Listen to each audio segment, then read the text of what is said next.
تو کہتے ہیں قال صاحب قدوری فرماتے ہیں ومن احیا ارضا مواتا، اور جس نے بے آباد زمین کو آباد کیا، فہی عند ابی یوسف رحمہ اللہ تعالی معتبرۃ بحیزها، حیز کا معنی ہے جگہ، جگہ، تو امام ابو یوسف رحمہ اللہ فرماتے ہیں کہ یہ زمین جو ہے معتبرۃ بحیزها، اس کا اعتبار کیا جائے گا اس کی جگہ کے لحاظ سے،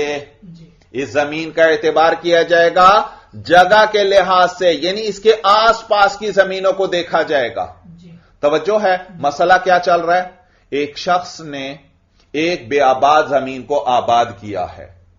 تو اب اس زمین پر خراج آئے گا یا عشر آئے گا؟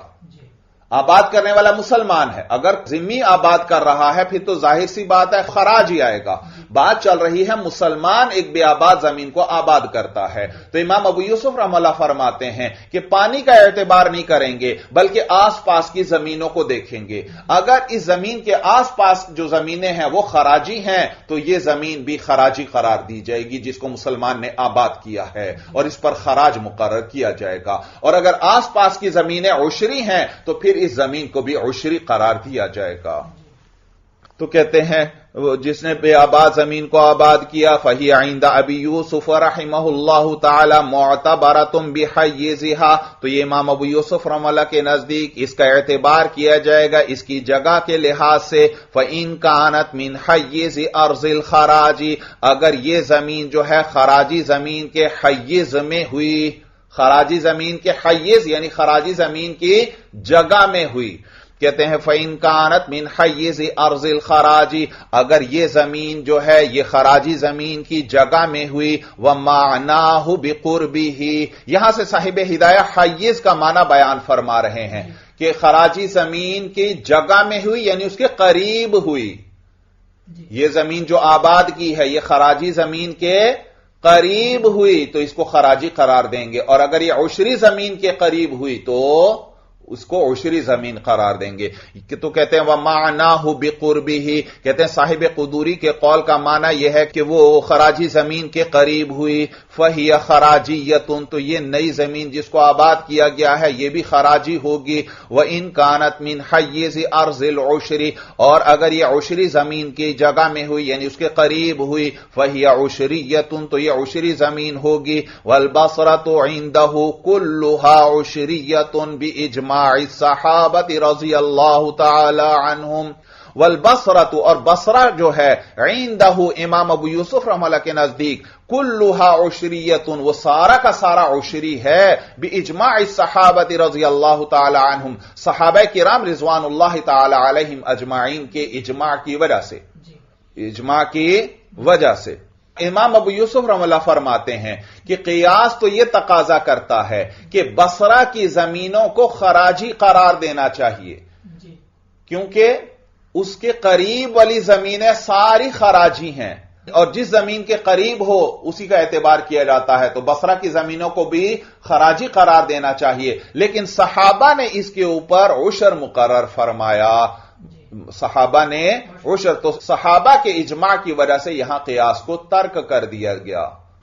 تو کہتے ہیں والبصرۃ عندہ کلھا عشریۃ، اور بصرہ جو ہے وہ سارا کا سارا عشری ہے امام ابو یوسف رحمہ اللہ کے نزدیک، باجماع الصحابۃ رضی اللہ تعالی عنہم، صحابہ کرام رضوان اللہ تعالی علیہم اجمعین کے اجماع کی وجہ سے، لأن حیز الشیء یعطى له حکمہ کفناء الدار یعطى له حکم الدار۔ یہاں سے امام ابو یوسف رحمہ اللہ کی دلیل ذکر فرما رہے ہیں صاحب ہدایہ۔ امام ابو یوسف رحمہ اللہ فرماتے ہیں کہ قریب والی زمینوں کا اعتبار کیا جائے گا، وجہ یہ کہ جو چیز کسی کے قریب ہوتی ہے اس کے لیے اسی چیز والا حکم ہو جاتا ہے، قریب الی الشیء فی حکم الشیء ہوتی ہے، جو جس چیز کے قریب ہو اس کا وہی حکم ہوتا ہے۔ کہتے ہیں لأن حیز الشیء، اس لیے کیونکہ کسی چیز کے جگہ مراد ہے قریب ہونا، کہتے ہیں لأن حیز الشیء، اس لیے کیونکہ کسی چیز کا جو حیز ہوتا ہے یعنی کسی چیز کے جو قریب ہوتا ہے، یعطى له حکمہ، اس کو اسی کا حکم دے دیا جاتا ہے، کفناء الدار، جیسے کہ گھر کا صحن ہے، یعطى له حکم الدار، اس کو گھر کا حکم دے دیا جاتا ہے۔ بھئی فناء الدار، گھر کا صحن، مراد وہ صحن نہیں ہے جو گھر کے اندر داخل ہوتا ہے، جو مملوک ہوتا ہے، نہیں، مراد ہے گھر کے قریب جو کھلی جگہ ہے، گھر کے قریب جو باہر کھلی جگہ ہے، جو اس شخص کی، اس گھر والے کی مملوکہ نہیں ہے، اس کھلی جگہ کا حکم بھی اس گھر کی طرح ہی ہے، یعنی اس گھر والے کے لیے اس زمین سے نفع اٹھانا جائز ہے، یعنی اس گھر والے کے لیے اس زمین سے نفع اٹھانا جائز ہے، کیونکہ یہ جو باہر کی زمین ہے یہ اس کے گھر کے قریب ہے۔ تو معلوم ہوا کسی چیز کے جو قریب شے ہوتی ہے اس کا وہی حکم ہوتا ہے جو اس شے کا ہوتا ہے۔ بھائی یہ معنی ہے لِأَنَّ حَيِّزَ الشَّيْءِ، اس لیے کیونکہ کسی چیز کے جو قریب ہو، يُعْطَى لَهُ حُكْمُهُ، اس کو اسی چیز کا حکم دے دیا جاتا ہے، كَفَنَاءِ الدَّارِ، جیسے کہ گھر کا صحن ہے، يُعْطَى لَهُ حُكْمُ الدَّارِ، اس کو گھر کا حکم دے دیا جاتا ہے، حَتَّى يَجُوزُ لِصَاحِبِهَا الْانْتِفَاعُ بِهِ، یہاں تک کہ گھر والے کے لیے اس سے نفع اٹھانا جائز ہوتا ہے۔ وَقَذَا لَا يَجُوزُ أَخْذُ مَا قَرُبَ مِنَ الْعَامِرِ، اور اسی طرح جائز نہیں ہے لینا اس کو جو آبادی کے قریب ہو۔ بھئی یاد رکھو، بے آباد زمین کو جو آباد کرے گا امام کی اجازت سے وہ اس کا مالک بن جائے گا، لیکن دیہات کے قریب، بستی کے قریب کی زمینیں ان کو آباد کر کے ان کا مالک نہیں بنا جا سکتا۔ وجہ یہ کہ دیہات کے ساتھ ملی ہوئی جو زمینیں ہیں وہ دیہات والوں کے اپنے کام آتی ہیں۔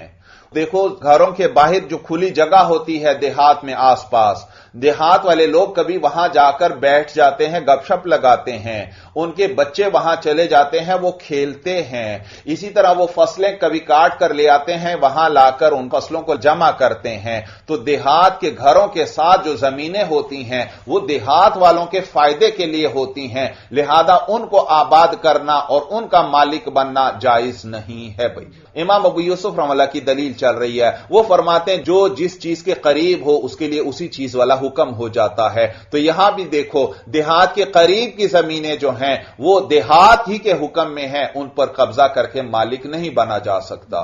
یہ معنی ہے وَقَذَا لَا يَجُوزُ أَخْذُ مَا قَرُبَ مِنَ الْعَامِرِ، اور اسی طرح جائز نہیں ہے اس زمین کو لینا جو آبادی کے قریب ہو۔ عامر کا معنی آبادی، تو یہاں آیا وَقَذَا لَا يَجُوزُ، اور اسی طرح جائز نہیں ہے اخذ ما قرب من العامر، اس زمین کو جو آبادی کے قریب ہے، جبکہ ہدایہ کے بعد نسخوں میں یہاں اخذ کی جگہ احیاء کا لفظ آیا ہے اور وہ لفظ زیادہ مناسب ہے۔ وَقَذَا لَا يَجُوزُ احیاء ما قرب من العامر، اور اسی طرح آباد کرنا ان زمینوں کو جو آبادی کے قریب ہیں وہ جائز نہیں ہے۔ بھائی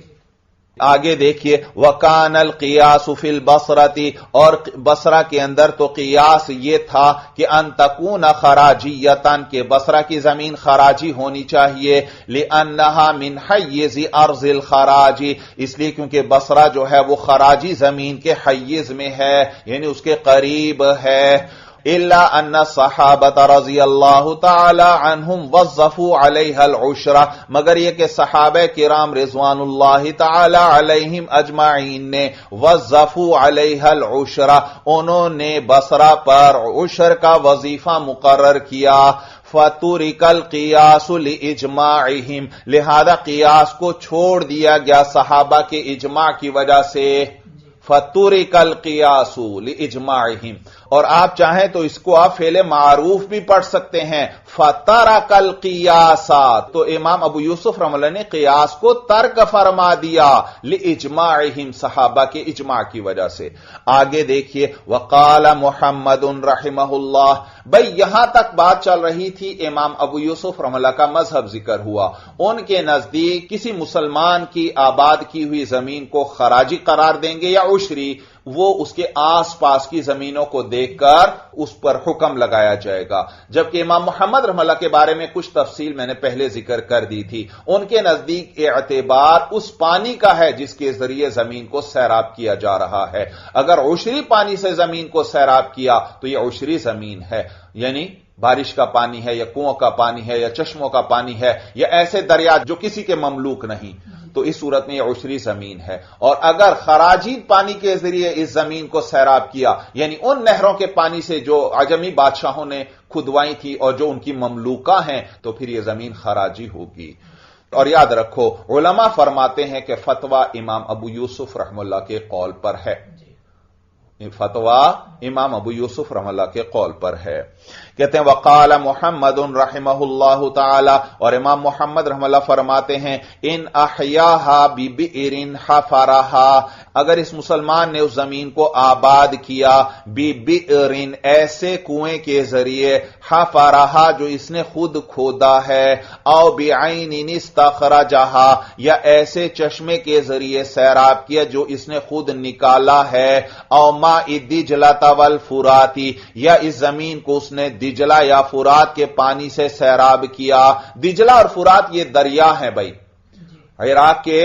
دو مشہور دریا ہیں بھائی. یا اس نے اس کو دریائے دجلہ یا دریائے فرات کے پانی سے سیراب کیا. والانہار العظامی ای وماء الانہار العظامی، یا اس زمین کو اس مسلمان نے ان بڑی نہروں کے ذریعے سیراب کیا. بڑی نہریں یعنی دریا، ان بڑی نہروں کے ذریعے سیراب کیا. التی لا یملکھا احد، کہ جن کا مالک کوئی نہیں ہے. فہی عشریۃ، تو یہ عشری زمین ہے. وقضا ان احیاہا بماء السماء، اور اسی طرح یہ زمین عشری ہوگی اگر اس کو آسمان کے پانی یعنی بارش کے پانی کے ذریعے اس کو آباد کیا. وَإِنْ أَحْيَاهَا بِمَاءِ الْأَنْهَارِ، اور اگر اس نے اس زمین کو آباد کیا بِمَاءِ الْأَنْهَارِ ان نہروں کے پانی کے ذریعے، الَّتِي احْتَفَرَهَا الْأَعَاجِمُ جن کو عجمیوں نے کھودا ہے، یعنی عجمی بادشاہوں نے کھدوایا ہے. اور اگر اس نے زمین کو آباد کیا